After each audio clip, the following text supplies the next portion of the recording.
Job की वजह से मैं बेंगलोर से दिल्ली आया उस आदमी का साथ। उसने मेरे को एक ही रात में बेच के चले गया। मैं लगभग 10 साल रहा। सुबह से लेकर शाम तक 120-130 क्लाइंट्स लाते थे। एक लड़की का रेट है 500 रुपये। वहाँ पे एक रिक्शा वाले से लेके अच्छे घर का अमीर लोग भी आते हैं। अगर मैं अटेंड नहीं करती थी मुझे खाना नहीं देते थे। 2 बार भाग भी गई थी। खाना ना कपड़े लत्ते कुछ भी नहीं थे। फिर वापस लौट के वही आना पड़ती थी। वहाँ पे बच्चे के सामने माँ धंधा कर रही है, बुला रही है क्लाइंटों को, और वो मैं उसकी माँ हूँ। मुझे उसको बांध के धंधा करना मेरी कैसी लाइफ है। मेरे बेटे को किस तरीके से मैं कुत्ते की जैसे पाल रही हूँ। लड़कियों को एक ही बात कहना चाहती हूँ, आंख बंद करके किसी पे ट्रस्ट मत करो।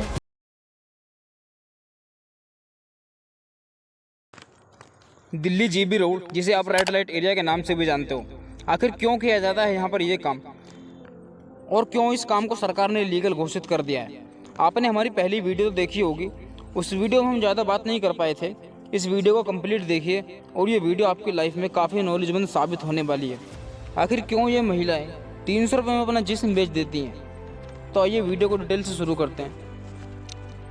सबसे पहले आपने पिछली वाली वीडियो में देखा होगा कि ये जो कोठे हैं ये सन 1947 से पहले के ही हैं।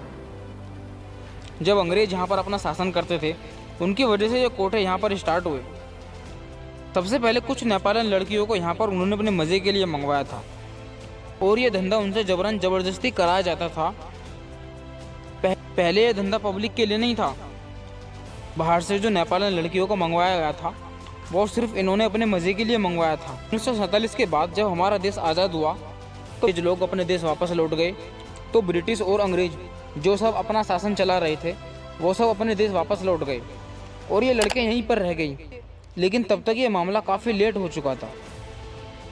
अब इन लड़कियों को सेक्स की इतनी बुरी आदत लग गई थी जिससे वो बिना सेक्स के रह ही नहीं सकते थे। अब सेक्स इनकी मजबूरी बन चुकी थी। जब अंग्रेज लोग यहाँ से चले गए थे तो अब ये लड़कियाँ अपने आसपास के रहने वाले लोगों के साथ और कम उम्र के बच्चे 18 से 25 साल के बच्चों को अपनी ओर इशारा करके बुलाती। फिर ये बात धीरे धीरे लोगों को पता चलनी शुरू हुई। अब जो लड़कियाँ यहाँ पर पहले से ही थी वो तो ये काम कर ही रही थी।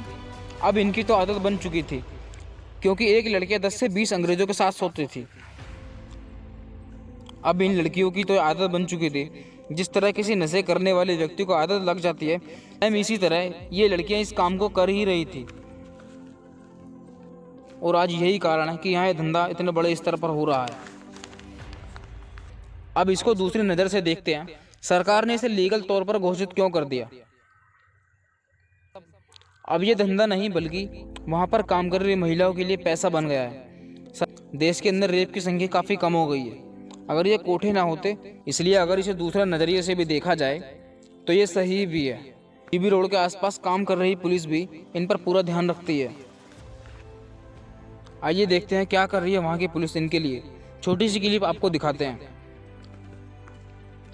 आपको याद होगा कि जब कोरोना काल शुरू हुआ और लॉकडाउन हुआ, कर्फ्यू लगाया गया, तो जीबी रोड के सेक्स वर्कर्स को इकोनॉमिक परेशानी आई। ये देखा गया कि क्लाइंट्स वहाँ कम हो गए थे और जो सेक्स वर्कर्स थीं उनको विभिन्न तरह की परेशानियों का सामना करना पड़ता था, जिसमें lack of logistics, lack of provisioning और बाकी फाइनेंशियल प्रॉब्लम्स थी।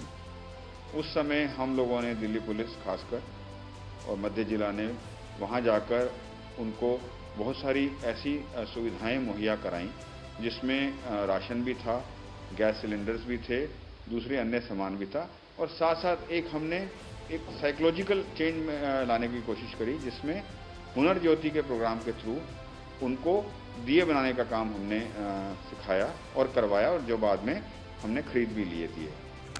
भारत जैसे देश में अगर कोई भी गलत काम हो तो सरकार बहुत ही जल्दी काफ़ी बड़े स्तर पर ऐलान करती है।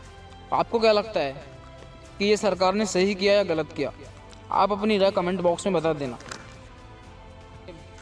लेकिन आम तौर पर देखा जाए तो जीबी रोड पर काम कर रही है महिलाएं अपनी दाल रोटी चलाने के लिए धंधा करती हैं। 90% से भी ज़्यादा महिलाओं को ये धंधा मजबूरन खातिर करना पड़ता है। अब ये धंधा इनको इस वजह से करना पड़ रहा है कि इनका कोई नहीं है। 80 से 90% महिलाएं अपने बच्चों को पढ़ा रही हैं। इनके घर वालों को पता ही नहीं है कि इनकी फैमिली का कोई व्यक्ति ये काम कर रहा है। अगर किसी को पता चलेगा तो किसी के दिल पर क्या बीतेगी आप सोच सकते हैं। आप इसको किस नज़र से देखते हैं यह आपके ऊपर डिपेंड करता है। अभी आपको बाहरी कंट्री के बारे में थोड़ी सी भी नॉलेज नहीं होगी। बाहरी कंट्री के हिसाब से हमारा भारत आज भी बहुत सही है।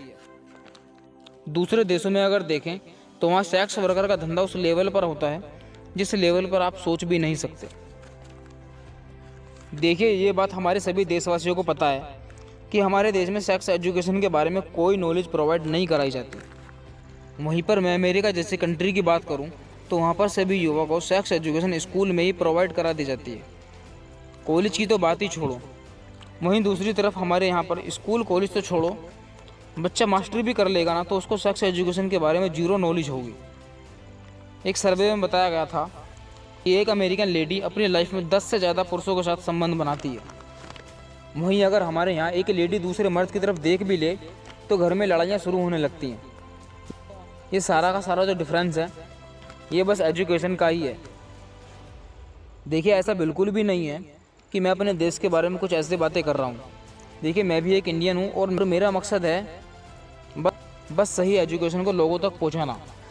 लोगों की नज़र पर जो पट्टी लगी है मैं उस पट्टी को हटाना चाहता हूँ।